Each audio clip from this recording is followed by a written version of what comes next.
beginning of every Armchair Traveler, we tell you where we are. And today, we're in Fort MacArthur. But we're standing by a very unusual part of Fort MacArthur. And Fort MacArthur is, by the way, one of the top tourist attractions right here in San Pedro, Southern California. We're standing by, would you believe, a cemetery? Oh, no, wait a minute. You're saying a cemetery in Fort MacArthur? Absolutely. To tell us more about Fort MacArthur and this most unusual cemetery, I'm welcoming Stephen R. Nelson, the curator and director of Fort MacArthur. A cemetery in Fort MacArthur? What is this? Well, okay, it is unusual, but what this is this is a cemetery for the dogs that guarded the Nike missiles during the Cold War. Here in Palos Verdes? Yes, we had them right underneath Palos Verdes City Hall, I believe, and then right out here at White Point, and then there was what they call a ring of supersonic steel that surrounded Los Angeles. Supersonic steel? Okay. And then to guard those missiles, because many of them were equipped with nuclear warheads, they had these guard dogs, and the guard dogs were quite vicious, and when they passed on, this is where they buried them. For dog lovers who are watching, what kind of dogs were they? These are typically German Shepherds, bred in Germany and trained to kill. How long, Steve, have you been the director of Fort MacArthur? And in the same answer, what was it that determined that they should be part of Fort MacArthur, these dogs? I've been here for 16 years now, and the dogs themselves were brought in as an auxiliary defense, sort of an anti-sabotage defense for the Nike missile system. And they served the United States? They served the United States, and they served it very well. Okay, let's see some more of Fort MacArthur and some of the wonderful, amazing things in this really incredible location. Given the fact that I'm a real World War II aficionado and I love things of the military of that era, I'm absolutely thrilled to be standing beside, and if my military knowledge is correct, I'm standing beside a half-track from 1945. And the fact that the museum has this is incredible. So to tell us more about it, Steve, tell us about this half-track. I mean, those guns look frightening. Well, thank you for admiring our baby here. We do love her. She's an M16 A2 half-track. She was built in 1943, was retrofitted in 1952, and was slated to go to Korea. Now, she never made it to Korea. She ended up staying stateside. But why it's important for Fort MacArthur is that in the years between World War II and Korea, nobody knew what air defense was going to be, and so they just parked these guys at certain places. Fort MacArthur had an M16 half-track, and so we had to get one so we could properly interpret the interwar years between World War II and Korea. Just so our viewers know, I know what a half-track means, but as you see, we have huge tires here, and then behind me over here, we have like tank tracks. So, Steve, just explain that a little bit more.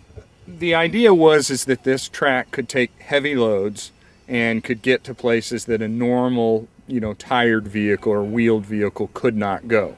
And they were very successful, used throughout World War II, used in Korea, and believe it or not, the Israelis, they might even still have some in their inventory. So they've been using them for years. Still today? Still today, yeah. Boy, that shows American workmanship and craftsmanship. It's one of the beauties of collecting this old stuff and preserving them is the fact that the generations of Americans that produced this stuff, they made it to last. There's a craftsmanship here that you cannot find today, and it really is a work of art.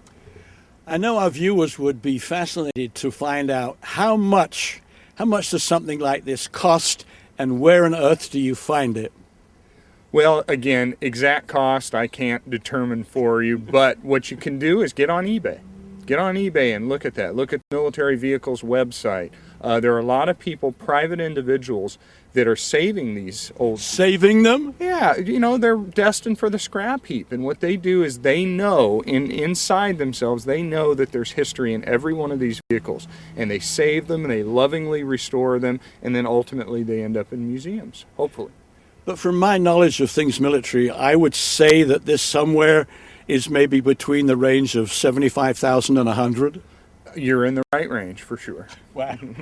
I'm also thrilled to be standing, obviously, beside this vehicle, but over here there are two other vehicles. Just briefly and quickly, what are they? The next vehicle over from us is the M3A1 Scout Car, and it's really important to our area too because right after Pearl Harbor, the main concern was a Japanese invasion, and these Scout Cars actually patrolled the beaches, and they were usually an infantry unit, so we're a coast artillery fort, but we had infantry assigned to us, and they used these Scout Cars to patrol all the way from San Pedro down to Solana Beach and back. I think the other interesting thing is that they're out here and they look in such good condition. They obviously don't remain here. I mean, were they taken from a military garage or hangar or something? It's a great question. Most of these things ended up on farms as farm utility equipment. Farm equipment? Sure.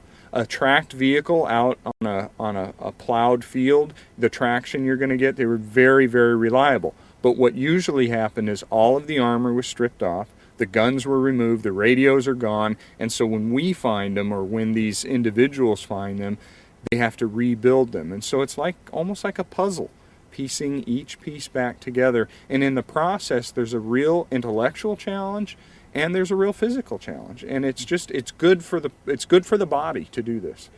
I know that one of the great American generals of World War II was Blood and Guts General Patton, and Patton was actually a tank man, but I can sort of see Patton in this vehicle with the guns blazing.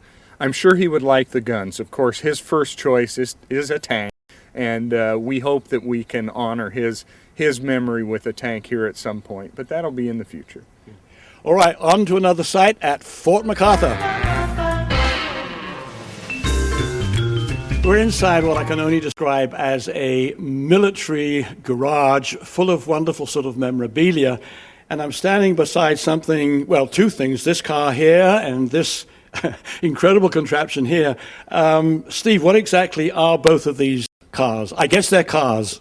They are, well, one's a car, one's a truck, Okay. Although this one you could consider a truck too. It's called a Dodge 1918 light repair truck. 1918? Yes, in 1918, and it looks sort of like a touring car, but then the back end of it is a bed, so that's why you are kind of right in it being both car and truck. But would generals be in here? More than likely not. This was sort of their light vehicle that would store tools, and then they could travel out to various locations. Normally this would have been done with a horse and a wagon. This is the next step in that. The important thing to remember about this vehicle is it's one of 4 in the world. It's one of 2 in the world that actually run. And here we are at Fort MacArthur. I don't have a very glamorous place to display it, but at some point we hope to have a proper museum building where we can display them. And this incredible looking machine here, what is that? And I see this wonderful thing here. That's how, for people that don't know this, that used to be how you would start an automobile and even aeroplanes. You'd crank it up. So tell us, Steve, what is this thing? This thing is kind of what you said. It's a thing. It's an automobile. It is a horse-drawn carriage, and it is a railroad car, all sort of mangled together into... A railroad car? Its construction is very similar to a railway car. So we have this joke about it that we really don't know what it is, but it does have a name. It's an FWD, four-wheel drive motor company, built this 1918 truck to haul cargo for the military, and it is the first all-wheel drive vehicle ever adopted by the United States Army. There are about 50 of these left in the world, and this one also runs. Just so our viewers know that I'm not sending them a line, perhaps you could reassure them, Steve, that this handle down here in the front is indeed what you started it with. I will show you, but I am not going to start it. This is the way it works. You have to push in, you have to cup it open-handed, and turn it over this way. And I can assure you that you will feel it in your arms and in your back, and if it kicks back on you, it can break things. So we prefer to park it on a hill and then push start it. That really gives a huge boost to today's automatic transmission. Certainly we oftentimes take for granted what is so common for us today, and when we think about our great-great-grandparents using this kind of equipment, you kind of have a different respect for what these people went through. Terrific. It seems hard to believe, but this is a searchlight, and I know a lot of people in Southern California think of searchlights in Hollywood for promoting movies, but in World War II, searchlights were a key part of both the British and American and European defenses, and specifically when British and American bombers would bomb Germany or Europe in World War II, if an airplane happened to be caught in a searchlight and it was called coned, you could usually guarantee that that airplane would be shot down. So Steve, tell us about this amazing thing, which is obviously not for Hollywood. Well, you're right. It is not for Hollywood. It was for Hollywood in the 50s and 60s. This was actually an advertising light, but it started out life as a 1941 Sperry anti-aircraft searchlight, and we hope it ends up, its life as such. When you think about searchlights, tell our viewers the candle power, I guess you call them. What is the power of this searchlight? On a Sperry light, 1941, you get 800 million candle power out of this. So you can project a beam of light out about 8 miles. Say that number again. 800 million candle power. Wow. Very, very bright. I'm assuming that, did they have to keep polishing? Is this glass, or I'm sure it's not plastic? Yeah, we have a glass cover here, and all that is intended to do is to keep the wind out from the flame. This light uses a carbon arc to make the light itself. It's 2 pieces of carbon that burn at, 3,000 degrees or so. Makes a ball of white hot heat about as big as your pinky, and then that is reflected off of the parabolic mirror in the background. That's what reflects, and the polishing and cleaning, of course, you'd have to clean the glass and polish the mirror. Steve, you gave me a very good opening to the next question. Do you have Hollywood, generic Hollywood? Do you have Hollywood come down here and use your stuff? Do you welcome movie and television companies coming down here? Tell me a little bit about that. Well, actually, we solicit Hollywood's participation in our education program. It just works in different ways for different shots. The main thing is that so many Hollywood productions get things wrong, especially when they're doing a theme shoot or a period shoot. For World War II, we really like to help them out. It improves our income, it improves their production, it gets the word out about our museum, everybody wins, and then the money that we make for it goes to buy another searchlight or another piece of equipment. We're in an amazing room that's full of tubes and telephones and lots of funny equipment. All, I assume, has to do with the big guns that used to be here. So tell us a little bit, and maybe you could tell us what goes on here. Absolutely. This is the Battery Osgood plotting room. And this is essentially the brain of the big gun operation. This is where all of the fire control data would come into, and then be distributed out to the various points around the fort that needed to know what was going on. So what we've put together here is a restored fire control switchboard. This is a very rare piece of equipment. There's only probably about 3 of them operating in the world. Wow. And it allows us to be able to send and receive information by connecting. So when that telephone would ring, it's not someone from the local pharmacy. No. What would that be? This wasn't designed to call local Pizza Hut for dinner for the troops. This is connected to small concrete emplacements all up and down the coast of California. Coast of Los Angeles. So when that phone would ring, who would it be at the other end? And what would they be calling you for? Well, especially for your listeners in the Palos Verdes area, there's small little concrete bunkers that are located, for instance, at the Whites Point Preserve or Long Point, RPV City Hall, which had observers inside of them. These are guys that spend 24/7 looking through telescopes, and when they find a target, they would call it into this room. So the telephones are hooked to those stations through the switchboard, and it allows us to route their information to other parts of the battery. And they would be, this phone, when it just rang just now, they would be calling you to tell you, hey, I've got a good sighting. Absolutely. They've got a target for us, and then we're going to sit down with the plotting room that's next to, or plotting table that's next to us, and be able to find that target. Terrific. All right, well, we've now come to the battery commander's position, also known as the eyes of the fort. So let's go ahead and take a look inside and see what we've got going on. And here we go. All right, so what we have here is our main form of communication, and these telephones would have gone into various locations, primarily down to the plotting room. And each telephone represented a different coordinate or a different report that goes down, and once in the plotting room, all of them are combined into one figure, and then they would, of course, take that information and distribute it to the guns. Telephones were primary. If the telephones failed, they'd resort to using the old speaking tubes here, and the speaking tubes essentially go everywhere that the telephones go, and that's our backup. And how do those work? And the basic way you do these is you just speak with a very firm voice into the tube, and believe it or not, when you get to the other end of the pipe, it'll actually come out very audible. And so this is the redundant system for the communications.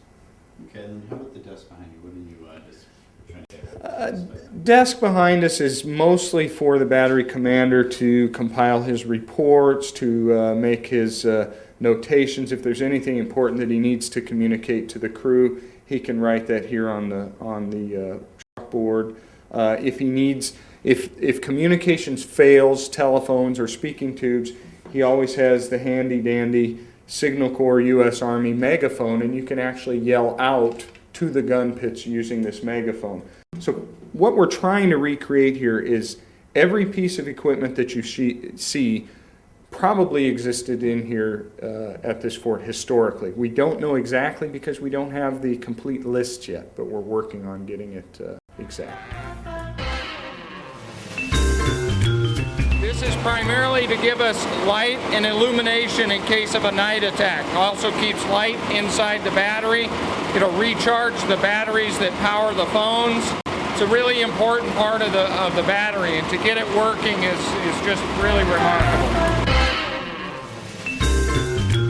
We're standing in the innards of Fort MacArthur, and over there you will see an enormous, very heavy-looking shell.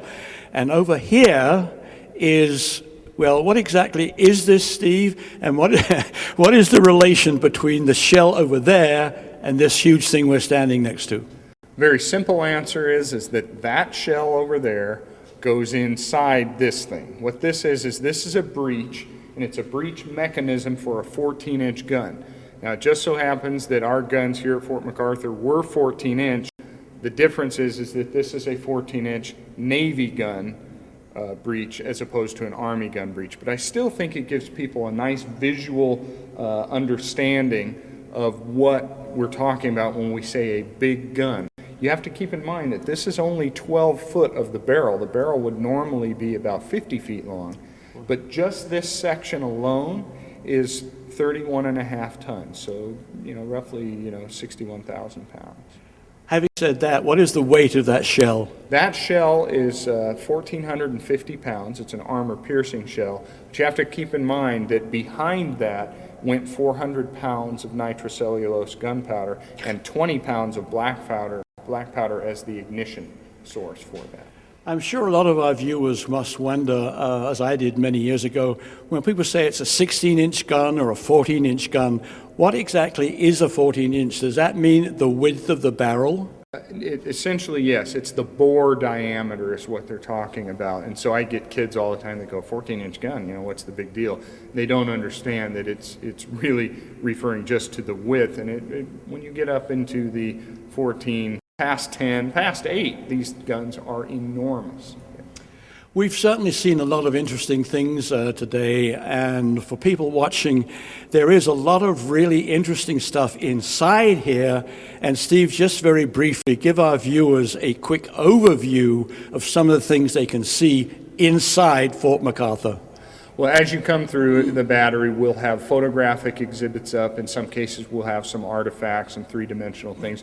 We're in the process right now of rebuilding. These two spaces here will become gallery spaces with pictures and what have you.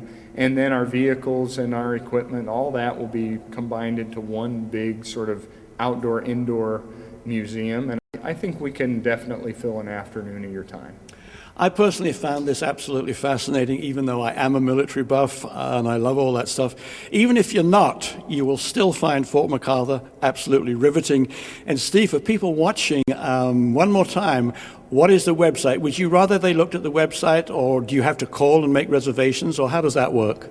Best way is to look at the website, and then if you decide you want to come, you can give us a call. Our website is www.ftmac.org, and our phone number is 310-548-2631, and we do a couple of events a year, and I hope that your folks will come to our events. I'm sure they will. What a wonderful way to close this visit to Fort MacArthur, with me sitting in one of the classics of World War II, the Willis Jeep. I urge you to come on down to Fort MacArthur. And until next time, thank you for watching. This is John Clayton at Fort MacArthur. Until next time, goodbye.